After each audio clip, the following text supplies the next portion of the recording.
Yes guys, welcome back to another video. Welcome to the George Benson football channel for a brand new Chelsea news video. I've got 4 pretty big stories for you guys today. It's been a few days since I did a Chelsea news video. Reason being, we've had Champions League quarter-finals to win, and although we didn't win the game that we played, we won the tie and we're into the semi-final of the Champions League. Before we talk about that though, I do want to ask you to subscribe to GBFC. I've still got this wild dream that not only will Chelsea win 2 trophies this season, but we will also hit 200,000 subscribers here on GBFC before the end of the season. It's a big ask, but if you're not yet subscribed, please do, and turn on bell notifications so that you never miss a video.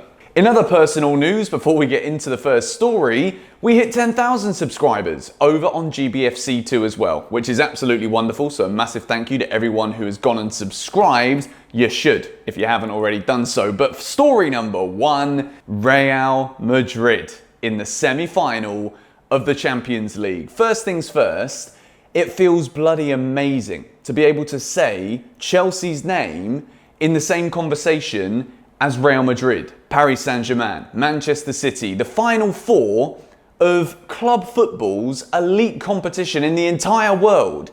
The UEFA Champions League is as big as it gets. We know that European football, in terms of global popularity, it is just, off the flipping camera, off the flipping charts, off the scale. And Chelsea have made it to the last 4 of this competition, which makes me incredibly proud, incredibly nervous, and incredibly excited. I'd say those are the 3 words that I would use to summarize how I feel about it right now. But excitement is the primary one, and it's Real Madrid. Real Madrid managed a goalless draw at Anfield, defended very, very well, looked very good, actually, if I must say. And I think it's going to be an incredible, difficult task for Chelsea to knock Real Madrid out. But I actually think when I look at how we're playing now and how we're organised, I actually think it favours playing against a team like Real Madrid. The sad thing about it is we can't go to the Bernabeu. I'm still waiting for a chance to go to the Bernabeu and watch Chelsea. I've seen Real Madrid play a semi-final in the Bernabeu before, when they beat Manchester City. I think it was the semi, or it might have been the final. I can't remember now. The cat's Zola's just fallen. He's trying to jump on the sofa, but he's had an injection, so he can't get up there anymore. I'm just going to watch him fail. Real Madrid, it doesn't get any bigger. Eden Hazard, returning to Chelsea. It's going to be a narrative that we speak about in a lot more detail as the game gets closer. Thibaut Courtois also coming back to Chelsea, which a lot of people, not really the biggest fan of Thibaut Courtois, but it's going to be exciting nonetheless. He's actually doing very well at Real Madrid now after a shaky start. It's always going to be tough. It doesn't matter who you play in the last 4 of the Champions League. It's always going to be difficult, and it's Real Madrid, and I cannot flipping wait for it. But as the game draws closer, we will talk more and more about this fixture. You guys can be sure of it. It's a Champions League semi-final, for goodness sake. The next story that I want to discuss in today's GBFC Chelsea news video is one that kind of triggers me in the wrong way, to be honest, because last summer, you remember I was doing transfer videos and I made a tier list talking about who I wanted to see Chelsea bring in as a left back, and I remember Alex Sandro was pretty high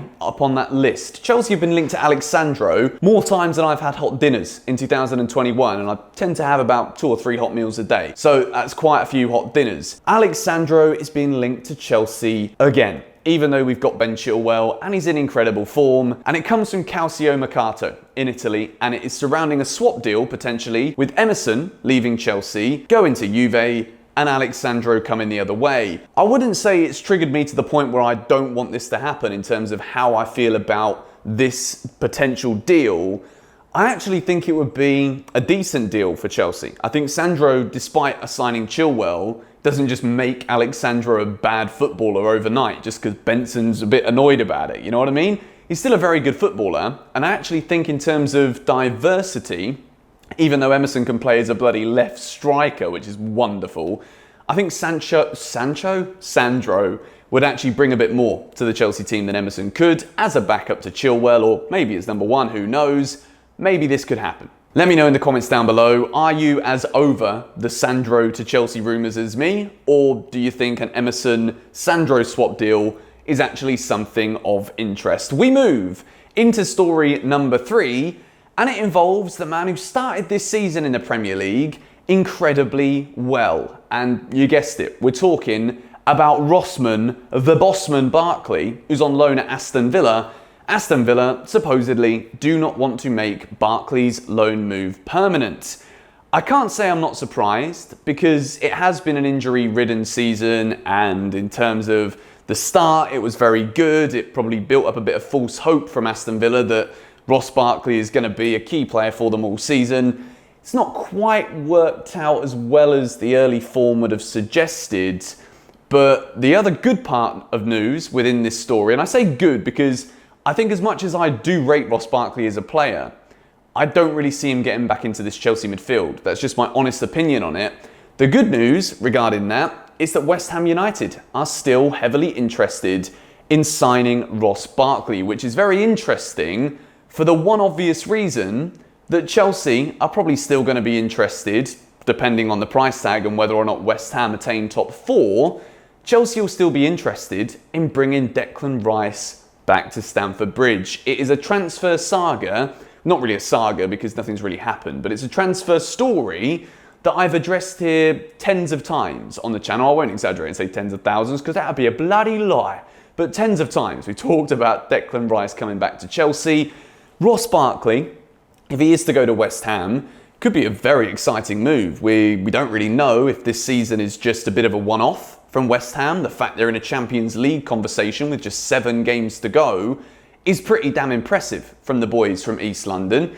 But Declan Rice, maybe, if West Ham do get top 4, if I was him, I'd be staying at the Hammers for next season and just, see what you do, see where you go. It could be like a Leicester story. They got to a quarter-final. What an incredible story that would be. And I think West Ham would absolutely adore him for staying at the Hammers. Ross Barkley to West Ham. Let me know your thoughts on that in the comments down below. We move into the final story of the day, and it surrounds Sergio Aguero. This is a story that I've not really given much of an unbiased opinion yet as to whether or not I want Aguero at Chelsea, because for so long I've been so high and hyped on the agenda of Erling Haaland at all costs, doesn't matter what it costs, bring him to Chelsea Football Club, let's make it happen.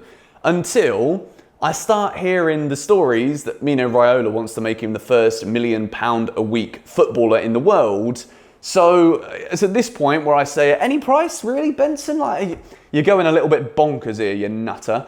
I actually think if this is the case, £1 million a week, it's a little bit too risky for me. And Jan made a very good point yesterday where he said that he's worried with Erling Haaland that he could be one of these players who, now that he's got this, he's got this big boy agent who's going to command a lot of money and he's the most wanted striker in the world, he seems like the kind of character that could be drawn down the path of just chasing after these big moves, getting bored at football clubs, which, it's understandable, but I don't want players to come to Chelsea for a lot of money on massive money and get bored of us within 2 or 3 seasons if you maybe win 1 trophy and then it peters off for a while, which is often what happens in football. Teams very rarely win something and then keep winning it repetitively over and over again. If Haaland is going to be that player, and £1 million a week is what he wants, it's ludicrous for me. So bringing it back to Sergio Aguero, Chelsea are one of the teams who Aguero is listening to the offers that are to be made. Pep Guardiola has given his blessing for Aguero to listen and speak to other Premier League clubs, which I do find very interesting because it kind of contradicts the comments that he made about City not being in for a striker this summer. When he said that, I didn't buy into it. I actually smelt the proverbial shite from a mile away because of course he's going to say that. Guardiola likes to play these little games. He likes to use this sarcastic tone and language to often, track people off guard so that if people really do want to just analyse the words, he said all the things that don't suggest anything so that people stop asking questions. That's exactly what Guardiola does. So the fact that he's given his blessing for Aguero for potentially having a move to another Premier League club definitely tells me that City will be buying a top quality striker come this summer transfer window. And I think it's important to remember that if Aguero signs on a free transfer, it isn't to say that Chelsea still can't go out and spend money on another striker. Whether that is Haaland, whether it's Lukaku, whether it's Belotti, who I personally am not that interested in, Maybe Danny Ings at Southampton, who's just an unbelievably proven goal scorer. But I've also got this little inclination that Man City might not want to cough up the money for Haaland, and they might just go in for Danny Ings instead. Let me know what you think about that possibility in the comments down below. But Aguero to Chelsea, I've kind of thought about it a little bit more over the previous weeks, and having seen now that he is actually listening to the Chelsea offer, he's listening to the Barcelona offer as well, which I actually think would be a really good move for him and Barcelona. I'm very open to the idea of Sergio Aguero, one of the best strikers the Premier League has ever seen, becoming a Chelsea player next season, who leaves the club because either one of Abraham or Giroud or both might just leave this summer. Let me know your conclusion for what you think or what you want out of those two to leave, or maybe you don't want any of them to leave and you just want to add Aguero into that striker pot conversation. Let me know your thoughts in the comments down below. Want to say a massive thank you for all the love. It is becoming an incredibly exciting end to the season. We've got Manchester City, that team we've just been speaking about, in the semi-final of the FA Cup this weekend. Doesn't get any bigger than this. Thank you guys for watching. Hit the like button if you enjoyed. Subscribe if you're new and check out GBFC 2. Link down below. I will see you guys tomorrow. Come on, you Blues.